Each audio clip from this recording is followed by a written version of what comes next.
Coordination chemistry में एक बार फिर से सभी लोगों का हम वेलकम करते हैं और इस क्लास का टॉपिक है कि आईयूपीएसी नाम कैसे लिखा जाए। किसी कॉम्प्लेक्स का नाम, स्पेशली आईयूपीएसी नाम कैसे लिखा जाए। आईयूपीएसी मतलब international union of pure and applied chemistry. हम इंटरनेशनल नाम की बात कर रहे हैं, नेशनल नहीं, इंटरनेशनल नाम क्या होगा। ओके, जब भी हम कोई कंपाउंड का नाम लिखना चाहेंगे तो पहले कंपाउंड का फॉर्मूला तो हमें चाहिए ना। तो चलो मान लो मेरे पास एक कंपाउंड है लाइक Na4 एंड FeCl6, इसका नाम लिखना है। या फिर हमारे पास एक नाम है कुछ ऐसा CONS3 6 Cl3, हमें इसका नाम लिखना है। कैसे नाम लिखेंगे? तो देखो, सबसे पहले ध्यान ये देना है कि इस कंपाउंड में दो पार्ट है। एक पार्ट है कॉम्प्लेक्स और दूसरा पार्ट है नॉन कॉम्प्लेक्स। करेक्ट, कॉम्प्लेक्स है नॉन कॉम्प्लेक्स, दो तरह के यहां पर पार्ट है। ब्रैकेट के अंदर वाला हिस्सा जो है, ये हिस्सा, ये कॉम्प्लेक्स है। तो ब्रैकेट के बाहर जो लिखा हुआ है वो कॉम्प्लेक्स नहीं है। इन चारों को, मतलब चारों सोडियम को यहां से हटाओ तो 4 सोडियम प्लस हो जाएगा। डेफिनेटली तुरंत इसके ऊपर 4 माइनस भी तुम्हें दिखाई पड़ना चाहिए। तो ये है इसका स्टोरी। ये है नॉन कॉम्प्लेक्स और ये है कॉम्प्लेक्स। इसका नाम तो सोडियम है, हमें पता ही है। हमें इसके नाम के बारे में सोचना है। फिर दोनों का नाम जोड़ देंगे उसी ऑर्डर में जिस ऑर्डर में ये लिखे हुए हैं। पहले लिखा है तो पहले सोडियम लिख देंगे, बाद में इसका नाम लिख देंगे और पूरे कॉम्प्लेक्स का नाम तैयार हो जाएगा। तो जब भी किसी कॉम्प्लेक्स का नाम लिखते हैं तो कॉम्प्लेक्स ये देखते हैं कि इसमें नॉन कॉम्प्लेक्स पार्ट तो कोई नहीं है। तो नॉन कॉम्प्लेक्स पार्ट जनरली मिलता है, कभी पॉजिटिव होगा कभी नेगेटिव होगा। जैसे यहाँ पर देखें, ये वाला पार्ट कॉम्प्लेक्स है, ये वाला पार्ट नॉन कॉम्प्लेक्स है। 3 क्लोराइड आयन है, तीनों को यहाँ से थोड़ा दूर करो। तो 3 क्लोराइड आयन जब हम यहाँ से दूर करेंगे, 3 माइनस को हटाया तो यहाँ पर 3 प्लस बनेगा। ये है कॉम्प्लेक्स पार्ट और ये है नॉन कॉम्प्लेक्स पार्ट।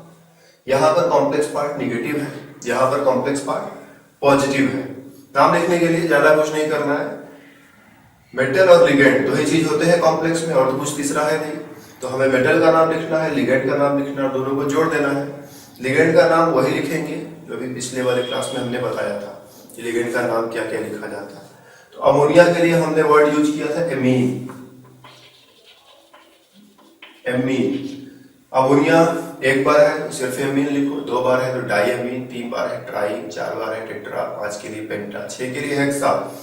6 बार अमोनिया है, हेक्साएमीन। उसके बाद कोबाल्ट है, कोबाल्ट को इसको इसके आगे लिख दो। और उसके बाद ब्रैकेट में इस मेटल का ऑक्सीडेशन स्टेट लिखना पड़ेगा, वो भी रोमन में। इस कोबाल्ट का ऑक्सीडेशन स्टेट है +3। ऑक्सीडेशन रिडक्शन, ऑक्सीडेशन स्टेट, ये तुम लोगों ने पढ़ा होगा कि ऑक्सीडेशन स्टेट क्या होता है, कैसे निकालते हैं, वहां पर पढ़ाया गया है। फिर भी हम थोड़ा सा एक बार हिंट दे देते हैं, थोड़ा बता देते हैं। ऑक्सीडेशन स्टेट मतलब इस कोबाल्ट के ऊपर कितना चार्ज है। करेक्ट, तो ये +3 चार्ज दिखाई पड़ रहा है। +3 चार्ज किसका है? पूरे का है। ये कोबाल्ट का या अमोनिया का नहीं, अभी पूरे का चार्ज मिला करके +3 है। क्या अमोनिया के ऊपर कोई चार्ज होता है? तो हम जानते हैं नहीं, अमोनिया एक न्यूट्रल मॉलिक्यूल है। तो अमोनिया का तो कोई चार्ज ही नहीं होता है। तो डेफिनेटली यहाँ पर जो चार्ज दिखाई पड़ रहा है वो इस कोबाल्ट का है। तो कोबाल्ट का चार्ज +3 है, इसीलिए रोमन में यहाँ पर 3 लिख दिया और काम बन गया। तो हेक्सा एमीन कोबाल्ट थर्ड, यही इसका नाम है। और ये क्या है? ये क्लोराइड आयन है, तो बस इसके आगे जोड़ दो क्लोराइड। क्लोरो नहीं जोड़ने जा रहे हैं, क्लोराइड लगाने जा रहे हैं, ठीक है ना, क्योंकि ये लिगेंड का काम नहीं कर रहा है। पिछली क्लास में हमने कहा था कि जब क्लोराइड आयन लिगेंड का काम करेगा, लोन पेयर डोनेट करके मेटल के साथ जुड़ा हुआ रहेगा, तब हम बोलेंगे ये जो है हमारा क्लोरो है। ये यहाँ क्लोरो नहीं है, सिर्फ क्लोराइड है।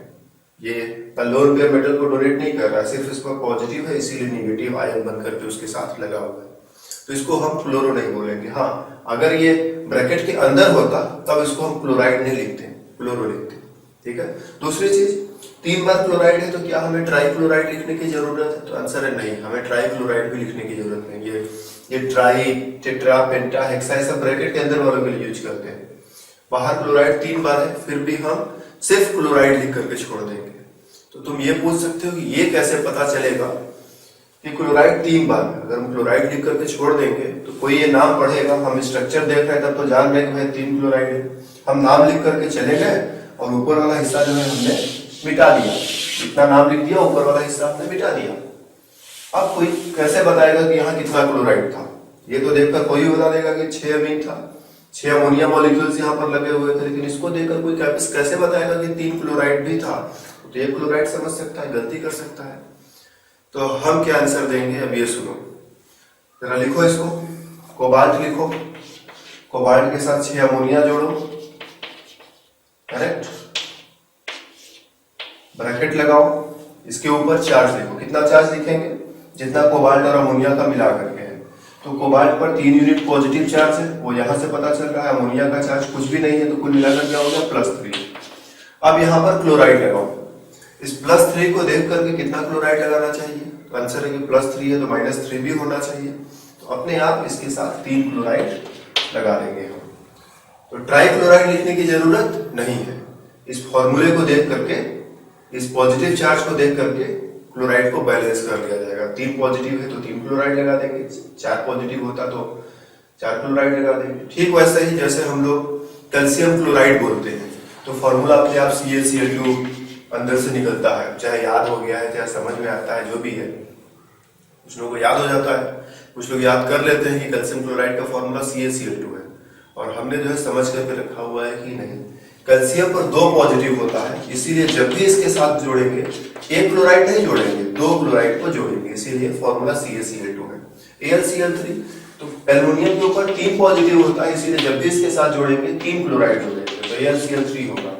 तो सोडियम को भी NaCl3 लिख देंगे, तो आंसर है नहीं, सोडियम पर सिर्फ एक पॉजिटिव होता है, इसीलिए इसके साथ सिर्फ एक क्लोराइड जोड़ेंगे। तो एक क्लोराइड जोड़ना है कि 2 क्लोराइड जोड़ना है कि 3 क्लोराइड जोड़ना है कि 5 क्लोराइड जोड़ना है, वो पॉजिटिव चार्ज से देखा जाता है। यहाँ ट्राई क्लोराइड, डाई क्लोराइड, ये सब लिखने की कोई जरूरत नहीं होती। ठीक है, तो इसका नाम कैसे लिखेंगे समझ में आ गया। और पॉजिटिव और निगेटिव को कनेक्ट करते समय डाई ट्राई का कोई यूज नहीं करना है, वो अपना चार्ज के हिसाब से बैलेंस हो जाता है। कितना क्लोराइड लगाना है वो चार्ज के हिसाब से बैलेंस होगा, उसमें डाई ट्राई कुछ लगाने की जरूरत नहीं है। ऊपर वाला नाम लिखा जाए, इसमें भी वही करेंगे। इसका नाम तो सोडियम है, उसको छोड़ो, कॉम्प्लेक्स वाले पार्ट पर आओ। 6 का साइनाइड है, साइनाइड के लिए हम हेक्सासाइनो लिखेंगे, हेक्सासाइनो, हेक्सा मतलब 6, साइनो मतलब साइनाइड लिखेंगे। आयरन के लिए इस बार हम आयरन नहीं लिखने जा रहे हैं, बस छोटा सा एक और रूल आ रहा है तुम्हारे सामने।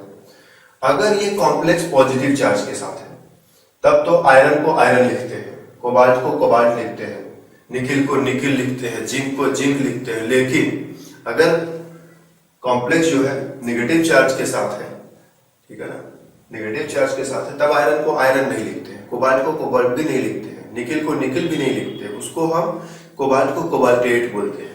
ठीक है, निकिल को निकलेट बोलते हैं, जिंक को जिंकेट बोलते हैं, मैग्नीज को मैग्नेट बोलते हैं। तो इसी तरह से सोचो, आयरन को क्या बोलेंगे? आयरनेट नहीं, आयरन को हम कहते हैं फेरेट, आयरन को हम कहते हैं फेरेट, क्योंकि इसका सिंबल Fe है, और आयरन का एक नाम फेरम भी होता है।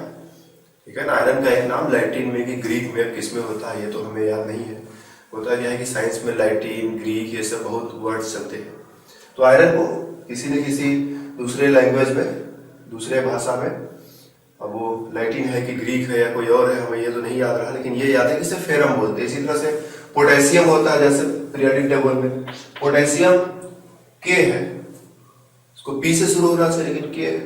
ठीक है, कार्बन है सी से शुरू होता है, नाइट्रोजन है एन से शुरू होता है, सल्फर है एस से शुरू होता है, लेकिन पोटेशियम पी से क्यों नहीं होता है? क्योंकि पी से फास्फोरस हमारे पास ऑलरेडी मौजूद है, तो हम पी से पोटेशियम भी नहीं लिख पाएंगे, कुछ और सिंबल सोचना पड़ेगा। लैटिन वाला सिंबल ये अडॉप्ट कर लिया। लैटिन में इसका नाम होता है कैलियम, तो कैलियम का के ले लिया है, वही पोटेशियम के लिए यूज करते हैं। तो बहुत जगह ऐसा होता है। मरकरी, मरकरी में Hg होता है, इसको क्या बोलते हैं पता नहीं, हमें भी नहीं याद है इस समय। ठीक है, मरकरी में हमें भी नहीं याद है, क्योंकि मरकरी के लिए कोऑर्डिनेशन केमिस्ट्री में मर्क्यूरेट यूज करते हैं, ये हमें याद है। चलो बात को थोड़ा आगे बढ़ाया जाए तो याद रहेगा कि जब पॉजिटिव के साथ कॉम्प्लेक्स रहे, कॉम्प्लेक्स पॉजिटिव चार्ज के साथ रहे या न्यूट्रल रहे तब भी, ठीक है, कभी कभी हम पॉजिटिव देखने को नहीं मिलेगा, तब भी हम कोबाल्ट को कोबाल्ट ही लिखेंगे। लेकिन अगर निगेटिव कॉम्प्लेक्स हो जाए और उसमें कोबाल्ट रहे तो हम कोबाल्ट को कोबाल्ट नहीं कोबाल्टेट लिखते हैं, अंतिम में ATE। जैसे यहाँ पर AT है, फेरेट, जिंक से जिंकेट, निकिल से निकलेट। तो इस बात का हमें पूरा ध्यान रखना है कि गलती नहीं होनी चाहिए इस पार्ट पर। एक आध एग्जाम्पल्स और इसी पर ले लेते हैं। जो उससे पहले इसका पूरा नाम तो हम लिखते हैं, क्या था, FeCN6 के ऊपर -4। ओके, तो हमें इसका पूरा नाम लिखना है। इस पार्ट को हम सोडियम कहते हैं, इसको छोड़ो, ये नॉन कॉम्प्लेक्स पार्ट है। इस पार्ट पर पहले फोकस करो। दिस इज हेक्सा साइनोफेरेट और ब्रैकेट में ऑक्सीडेशन स्टेट। आयरन के ऊपर कितना चार्ज है? -4 है क्या? आंसर है नहीं। ये -4 सबका मिला करके है। साइनाइड के ऊपर 1 माइनस होता है, 6 साइनाइड मतलब 6 माइनस होंगे। तो यहाँ पर 6 माइनस तो नहीं दिख रहा है, 4 माइनस दिख रहा है, बाकी 2 माइनस कहाँ गया? समझ रहे मेरी बात? कोई बात ना, साइनाइड पर 1 माइनस होता है तो 6 साइनाइड के ऊपर 6 माइनस होगा। यहाँ पर तो 6 माइनस नहीं दिख रहा है, हमें सिर्फ 4 माइनस दिख रहा है। बाकी 2 माइनस कहाँ गया? तो 2 माइनस 2 प्लस से कैंसिल हो गया। 2 प्लस कहाँ है? इसी आयरन के ऊपर है, इसीलिए यहाँ पर 2 निगेटिव कम दिखाई पड़ रहा है। 6 निगेटिव की जगह 4 निगेटिव दिख रहा है, मतलब 2 निगेटिव कैंसिल हो गया। किससे कैंसिल हो गया? आयरन के 2 पॉजिटिव से। तो आयरन का ऑक्सीडेशन स्टेट +2। तो इस कॉम्प्लेक्स का नाम क्या हो गया? इस कॉम्प्लेक्स वाले पार्ट का नाम हेक्सासाइनोफेरेट सेकेंड, और सोडियम इसके साथ लगा हुआ है, नॉन कॉम्प्लेक्स है। दोनों का नाम लिखते समय टेट्रासोडियम लिखना पड़ेगा क्या? आंसर है नहीं, टेट्रासोडियम लिखने की जरूरत नहीं, सिर्फ सोडियम काफी है। ये -4 से पता चल जाएगा हमें कि यहाँ पर कितने सोडियम लगाने होंगे। इसका पूरा नाम sodium hexacyanoferrate second, that's all. इसी तरह से नाम लिखते हैं। कभी कभी हमें एक से ज्यादा तरह के लिगेंड्स मिलेंगे एक साथ, तो इसे मिटा दिया जाए इसको।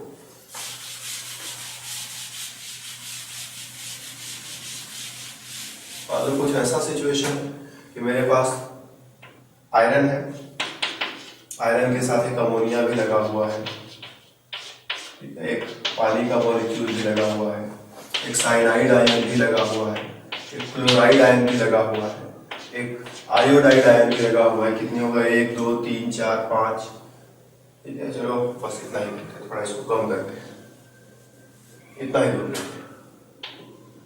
ऐसा लगा हुआ है, मान लो ये 2 बार है, ये 2 बार है, 1 बार है, 1 बार है, कुल मिलाकर के 6 लिगेंड्स इसके साथ है, और इसके ऊपर जो है एक पॉजिटिव चार्ज भी है। तो हमें इस कॉम्प्लेक्स का नाम लिखना है। तो इसमें कितने लिगेंड्स हैं? 4 तरह के लिगेंड्स हैं। इसका नाम एमीन, AMINE। इसका नाम एक्वा, AQUA। इसका नाम साइनो, CYANO।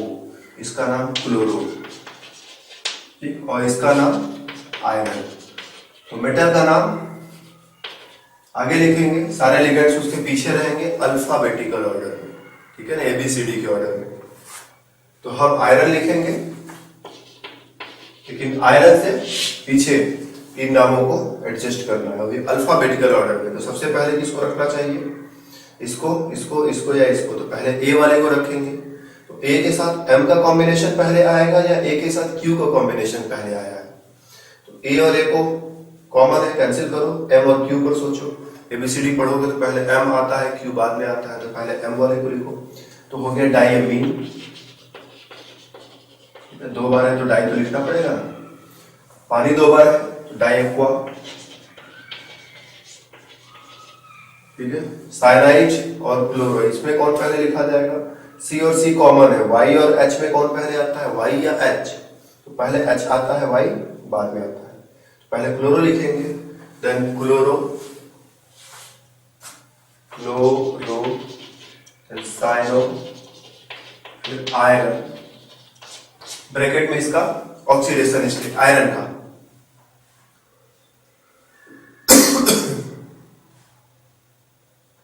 यहां पर +1 दिखाई पड़ रहा है, ठीक है।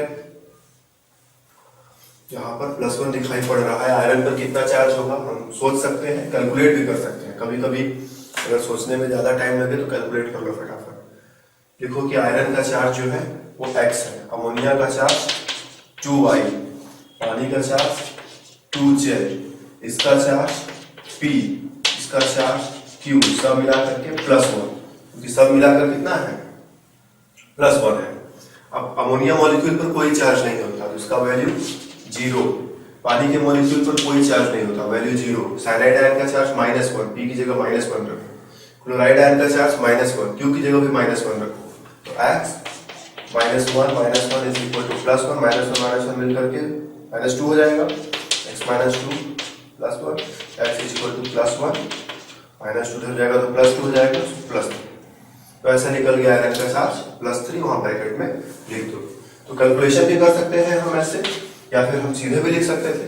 तो यहाँ पर एक पॉजिटिव दिख रहा है, हम जानते हैं कि इस पर एक निगेटिव, इस पर एक निगेटिव होता है। इट मींस इन्होंने 2 पॉजिटिव को कैंसिल किया होगा, 2 पॉजिटिव कैंसिल करने के बाद भी एक पॉजिटिव यहाँ दिख रहा है, इट मींस 3 पॉजिटिव रहा होगा। यही मतलब है ना, अगर 2 पॉजिटिव कैंसिल करने के बाद भी एक पॉजिटिव दिख रहा है तो इसका मतलब 3 पॉजिटिव इस आयरन के ऊपर रहा होगा, ब्रैकेट में 3rd लिखा।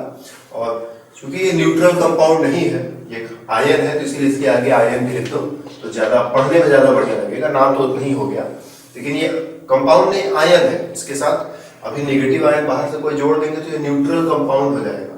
लेकिन अभी ये न्यूट्रल कंपाउंड नहीं है, ये पॉजिटिव आयन है, इसलिए इसके नाम के आगे आयन जोड़। तो diamine di aqua chlorocyano iron 3rd ion, ये इसका पूरा नाम। आयन जोड़ दोगे तो नाम पढ़ने में अच्छा लगेगा, नहीं जोड़ोगे तो थोड़ा खराब लगेगा, गलत नहीं होगा लेकिन थोड़ा सा पढ़ने में जो है खराब लगता है। जैसे हम इसको सोडियम पढ़े तो कैसा लगेगा, क्या अच्छा लगेगा? इसको सोडियम आयन पढ़ना ज्यादा अच्छा लगता है, ठीक है।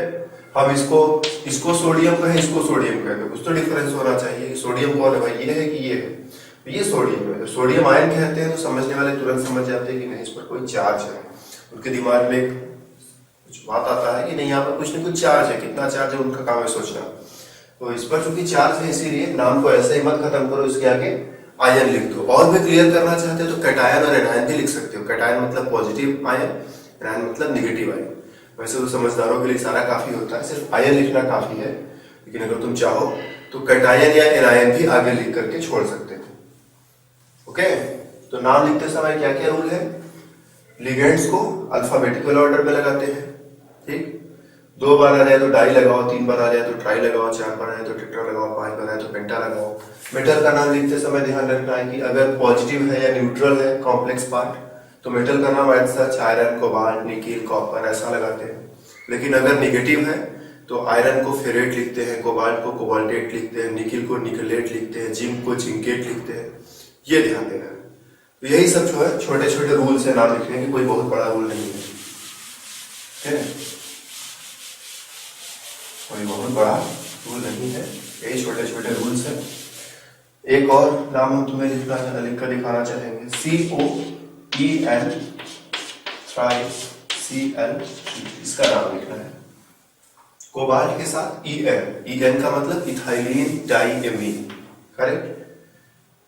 इसका नाम है इथाइलिन डाईएमीन, ये 3 बार है तो इसको क्या लिखेंगे? इथाइलिन डाईएमीन, ये 3 बार है। तो 3 बार के लिए क्या यूज करते हैं जनरली? 2 बार के लिए डाई, 3 बार के लिए ट्राई, 4 बार के लिए टेट्रा, 5 बार के लिए पेंटा, 6 बार के लिए हेक्सा, इस तरह से।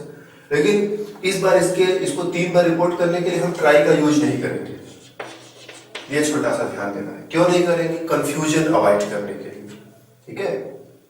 ये पूरा का पूरा लिगेंड का नाम है, इसका नाम है, इसका नाम है, ये 3 बार है। तो इसके साथ ट्राई लगाने का मतलब है हम ये कहना चाहते हैं कि ये 3 बार है, ठीक। हम तो कहना चाहते हैं सही है, लेकिन हमारे जाने के बाद पीछे वाले गलत समझ जाए तो वो पढ़ेंगे ट्राई इथाइलिन डाईएमीन, कहेंगे ट्राई जो इथाइलिन के लिए लगा है, डाईएमीन के लिए लगा है।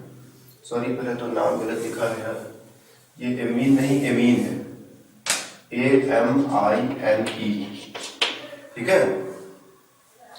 तो तुमने तो सही लिखने की कोशिश की कि भाई ये 3 बार है तो ट्राई लगा दिया और नाम हो गया ट्राई इथाइलिन डाईएमीन टाइप का।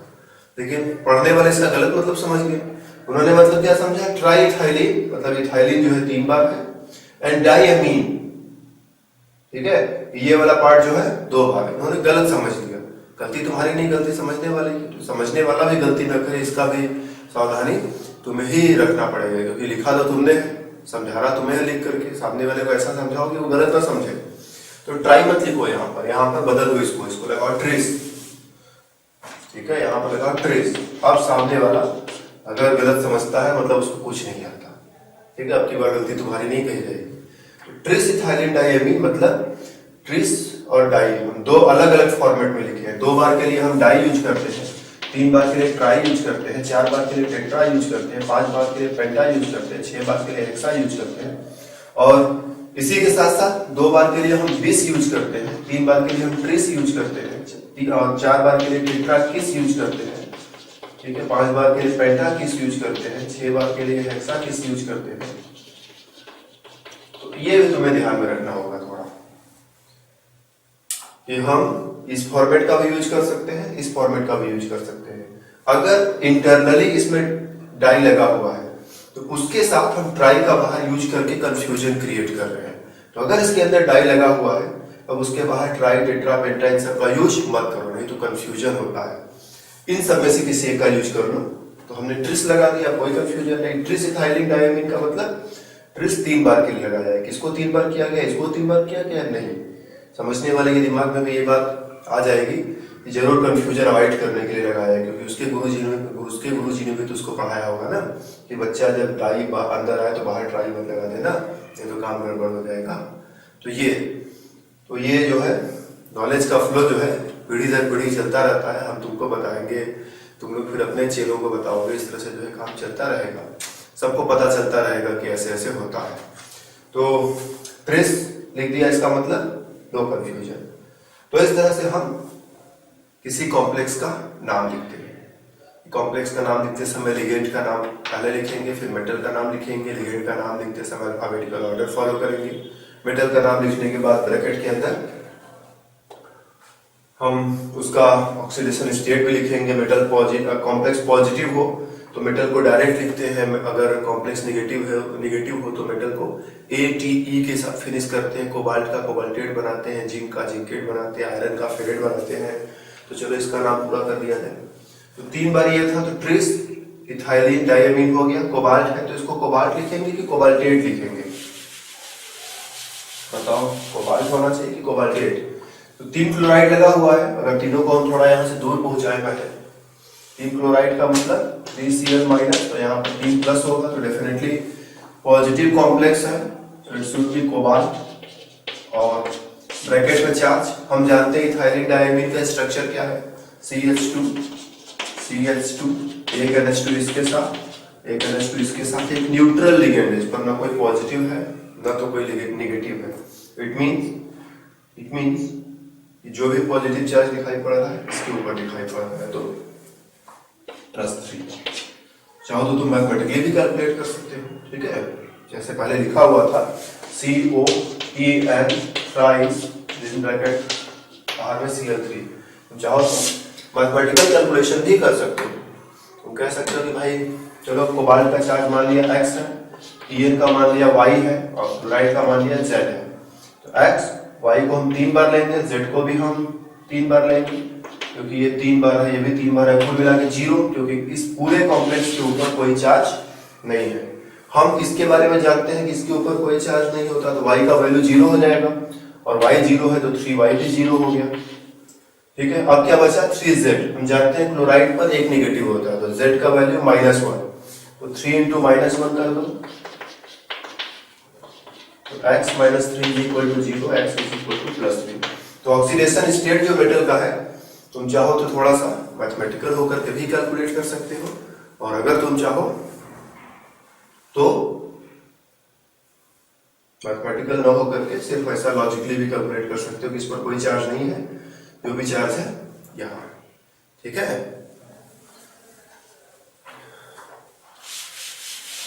एक दो और नाम लिख करके कहानी खत्म करा जाए। ये है हमारा Fe, then NH3, 5 times NO2, ठीक, एंड Cl2। NO2 मतलब नाइट्रो, ठीक है, इसको बोलते हैं नाइट्रो। इसका नाम क्या हो जाएगा? नाम बताते समय हम इसको बताना मिस कर गए थे, इसीलिए स्पेशली हम इसको यहाँ याद कर रहे हैं, क्योंकि एक इंपॉर्टेंट लिगेंड है, इसके ऊपर एक माइनस का चार्ज भी होता है। तो इसका नाम क्या हो जाएगा? इसका नाम एमीन है, इसका नाम नाइट्रो है। पहले ए को लिखेंगे तो penta amine, then nitro, then iron को आयरन ही लिखेंगे। आयरन का चार्ज, ये 2 क्लोराइड बाहर है, मतलब इस पर +2 होना चाहिए, ठीक। यहां पर एक माइनस होने के बावजूद यहां पर +2 दिखाई पड़ रहा है, इसका तो कोई चार्ज नहीं होता है, तो जो भी चार्ज है इसका है, इसका है, फिर यहां पर है। तो एक माइनस ने एक प्लस को कैंसिल किया है, फिर भी +2 दिखाई पड़ रहा है। एक प्लस को कैंसिल करने के बाद भी +2 दिखाई पड़ रहा है, मतलब इसके ऊपर +3 रहा होगा। तो आयरन का चार्ज 3 यूनिट है, ब्रैकेट में 3 लिखो। तो इस पार्ट का नाम हो गया पेंटाएमीन नाइट्रो आयरन थर्ड, और बाहर 2 बार क्लोराइड है, उसको 2 बार लिखने की जरूरत नहीं है, जस्ट राइट क्लोराइड, ठीक है। और देखो एक Fe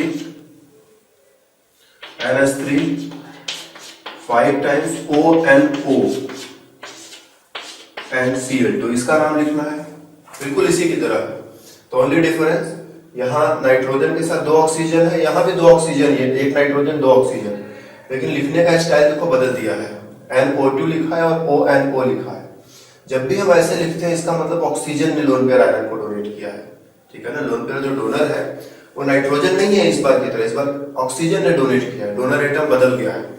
अब इस लिगेंड को नाइट्राइटो कहते हैं, ठीक है, इसको नाइट्रो कहा था, इसके लिए क्या नाम यूज करेंगे? नाइट्राइटो।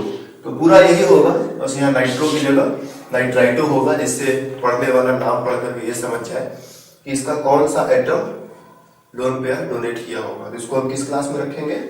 एम्बीडेंटेड लिगेंड। एम्बीडेंटेड लिगेंड वो लिगेंड होते हैं जो डोनर एटम चेंज कर सकते हैं।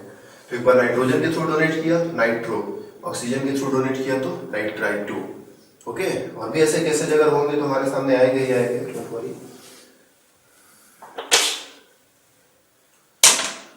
तो ये नाम लिखने के तरीके हैं, तो सारे तरीकों को पढ़ो, समझो, थोड़ा बुक भी अपना ओपन करो, ठीक है ना।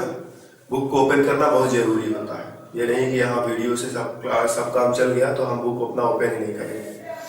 हमारे बच्चे कहते हैं कि सर जब आप पढ़ाते हैं तो सब आता है, लेकिन जब हम कुछ पढ़ते हैं अपने से तो कुछ भी नहीं आता, या फिर एग्जाम में पेपर देने जाते हैं या टेस्ट में पेपर देने जाते हैं तो कुछ नहीं आता। रीजन क्या है कि जब हम पढ़ाते हैं तो उसमें जो प्रॉब्लम्स होती हैं, कठिनाइयाँ होती है, उसको सिंप्लीफाई कर देते हैं, उसको ऐसा लिखते हैं कि वो आसानी से दिख जाए, ठीक है। अगर कोई चीज़ बुक में कठिन तरीके से लिखा गया है, डिफिकल्टी उसमें ज़्यादा है, तो हम उसको बोर्ड पर लिखते समय, समझाते समय उसको सिंपल तरीके से लिख देते हैं। बुक वाला देते समय सिंपल तरीके से, एग्जाम में देते समय कोई प्रश्न, ये जरूरी नहीं कि तुम्हें सिंपल तरीके से ही लिख करके दिया जाए, तो वहाँ प्रश्न ही तुम्हें समझ में नहीं आएगा। अगर प्रश्न समझ में आएगा तो आंसर देने में कोई समय नहीं लगेगा।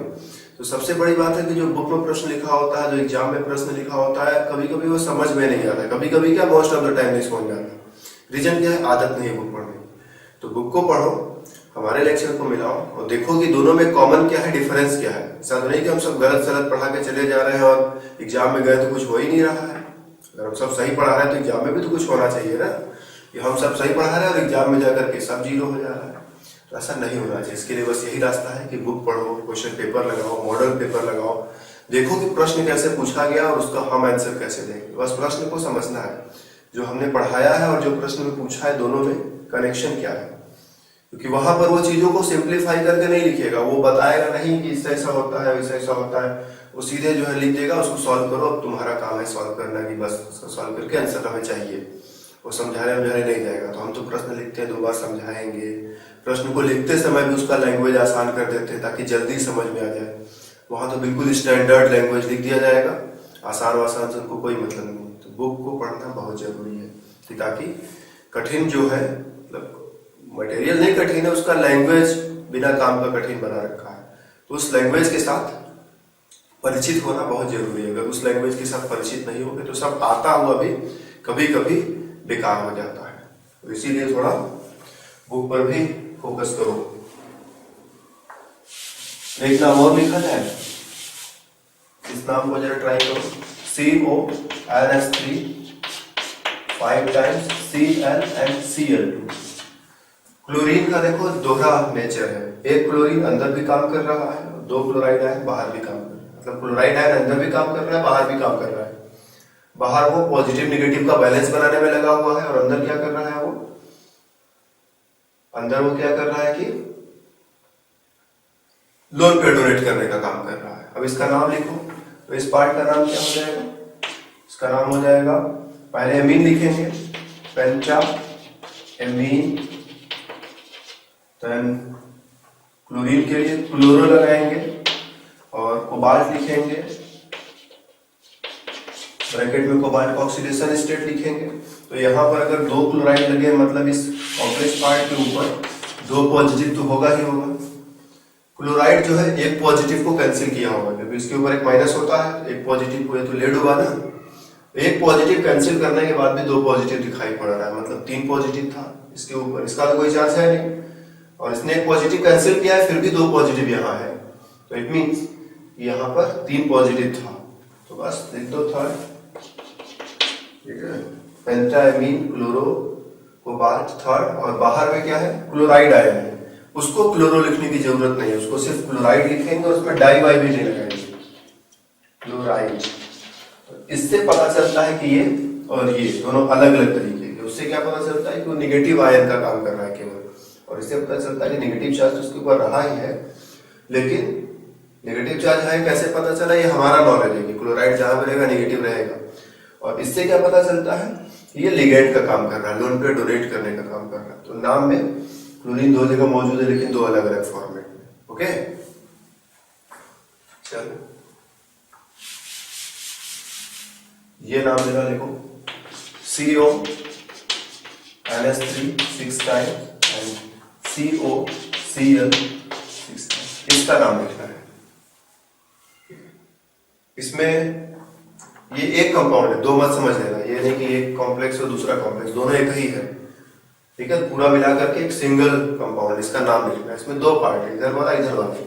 पहला वाला हमेशा पॉजिटिव होता है, दूसरा वाला हमेशा नेगेटिव होता है। कितना पॉजिटिव है कितना नेगेटिव है ये हमें नहीं पता, ठीक है, लेकिन जितना पॉजिटिव यहाँ है उतना ही नेगेटिव वहां है, ये हमें पता। अगर यहाँ एक पॉजिटिव होगा तो वहां एक नेगेटिव होगा, या 2 पॉजिटिव होगा तो वहां 2 नेगेटिव होगा। कैसे कह सकते हैं, क्योंकि दोनों को 1:1 में लिया है। अगर ऐसा लिखा होता, सपोज इसको ऐसा नहीं किया होता, ये चीज 2 बार है, तो हम कहते हैं इस पर अगर 4 पॉजिटिव है तो वहां पर सिर्फ 2 नेगेटिव है। अगर यहाँ 4 पॉजिटिव है तो वहां सिर्फ 2 नेगेटिव है, तभी तो इसको 2 बार लेने की जरूरत पड़ी है, ताकि 4 पॉजिटिव और 4 नेगेटिव आपस में बराबर हो सके। तो फिलहाल अपने ओरिजिनल प्रश्न पर आ जाओ। ये 1:1 में है, जैसे NaCl होता है 1:1 में है, मतलब प्लस माइनस इक्वल है। मैग्नीशियम ऑक्साइड होता है 1:1 में है, तो यहाँ +2 यहाँ -2, ठीक है। तो 1:1 का मतलब जितना पॉजिटिव उतना ही नेगेटिव, करेक्ट। हमें फिलहाल उस पॉजिटिव नेगेटिव से कोई काम नहीं है। हम देख रहे हैं यहाँ पर कोबाल्ट है, आयरन अमोनिया है, कोबाल्ट है, क्लोराइड है। क्लोराइड लिगेंड का काम कर रहा है, उसको क्लोराइड नहीं क्लोरो लिखेंगे।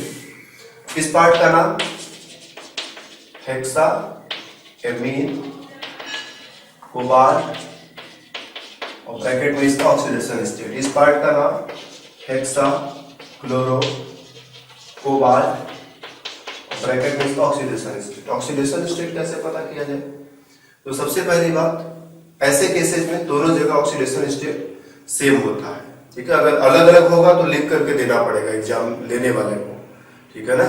अगर इसका ऑक्सीडेशन स्टेट इसका ऑक्सीडेशन सेम नहीं है तो सामने वाले को लिख करके देना पड़ेगा कि इसका ऑक्सीडेशन स्टेट और इसका ऑक्सीडेशन स्टेट अलग अलग है, और इसका इतना है इसका इतना है। ये तो हम देख करके क्या पता है इसमें क्या ऑक्सीडेशन स्टेट है, देख कर नहीं बताया जा सकता सीधे। दोनों का ऑक्सीडेशन स्टेट हम सेम मान करके चलेंगे, जितना चार्ज यहाँ है उतना ही चार्ज यहाँ है, ओके। तो 2 कोबाल्ट है, दोनों का चार्ज 2x, अमोनिया का चार्ज 0, 6 क्लोराइड का चार्ज -6, मिलाकर 0 हो जाएगा, क्योंकि टोटल ये न्यूट्रल है, इसलिए इसका टोटल चार्ज क्या हो जाएगा 0। तो 2x = +6 या x = +3, मतलब यहाँ पे प्लस, यहाँ पे इस कोबाल्ट पर भी 3 का चार्ज है, इस कोबाल्ट पर भी 3 का चार्ज है। तो थर्ड एंड थर्ड, और एक छोटी सी गलती हो गई, तुम लोगों ने तो समझ लिया हो, ऑब्जर्व कर ही लिया हो, लेकिन बोल नहीं पा रहे हो क्योंकि बोलने की सुविधा तुम्हारी जो है बंद है फिलहाल। इसमें गलती हो गई है। गलती क्या हो गई है कि वो कोबाल्ट नहीं कोबाल्टेटो होना चाहिए। ठीक है, जो निगेटिव वाला पार्ट है, पॉजिटिव पार्ट है तो कोबाल्ट रहेगा, निगेटिव पार्ट है तो कोबाल्टेटो। कोबाल्ट को एटो करो, ATO, sorry cobaltate, not cobaltato, cobaltate. तो हेक्साएमिन कोबाल्ट था, हेक्सा क्लोरो कोबाल्टेट था। ये है इस कॉम्प्लेक्स का पूरा नाम। तो अभी तक इसके पहले हमने जितने एग्जांपल्स देखे थे, कभी कॉम्प्लेक्स पॉजिटिव होता था, सिंपल वाला पार्ट निगेटिव होता था, सिंपल वाला पॉजिटिव होता था, कॉम्प्लेक्स वाला निगेटिव होता था। लेकिन यहाँ क्या है, इस सिंपल वाला पार्ट है ही नहीं, दोनों ही पार्ट कॉम्प्लेक्स है, तो दोनों का नाम हमने बस लिख दिया, इसका भी नाम लिख दिया, इसका भी नाम लिख दिया, दोनों को आपस में चिपका दिया, दैट्स ऑल। इस तरह से नाम पूरा हो जाएगा। तो इस तरह से जब भी हमारे पास कोई कंपाउंड आएगा तो उसका हम नाम लिख लेंगे। और केवल नाम नहीं, नाम से फॉर्मूला बनाना भी आना चाहिए। अगर फॉर्मूले से नाम लिखते हैं तो नाम से फॉर्मूला भी बनना चाहिए, करेक्ट। जैसे इसी का अगर हम बनाने की कोशिश करें तो क्या बन जाएगा हमसे, जरा देखें तो। इसका अगर बनाना चाहे तो कोबाल्ट है तो कोबाल्ट लिखेंगे ही, पेंटाएमीन है तो अमोनिया 5 बार लिखा, क्लोरो है तो क्लोराइड आयन 1 बार लिखा, ब्रैकेट बंद किया। कोबाल्ट थर्ड है, मतलब इस पर 3 पॉजिटिव चार्ज है, एक निगेटिव चार्ज से कैंसिल करो तो 2 पॉजिटिव बचेगा, और उसके साथ बाहर वाला क्लोराइड 2 बार लगाएंगे तो इसका पूरा फॉर्मूला क्या हो जाएगा, CONH3 5Cl within bracket Cl2। तो इस तरह से फॉर्मूले से नाम तो लिख सकते हैं, लेकिन नाम से फॉर्मूला भी बना देना चाहिए, क्योंकि दोनों एक दूसरे के अपोजिट चीजें हैं। तो अगर हमें आगे जाना आता है तो पीछे भी बढ़ना आना चाहिए। जरूरत पड़ने पर आगे जाओ, जरूरत पड़ने पर पीछे भी आ सको। ओके, तो नाम से फॉर्मूला और फॉर्मूला से नाम दोनों तुमको आ जाना चाहिए। अब हमको जो है समय ज्यादा हो रहा है तो हमको जो है चले जाना चाहिए। तो हम चलते हैं, फिर मिलेंगे अगले क्लास में।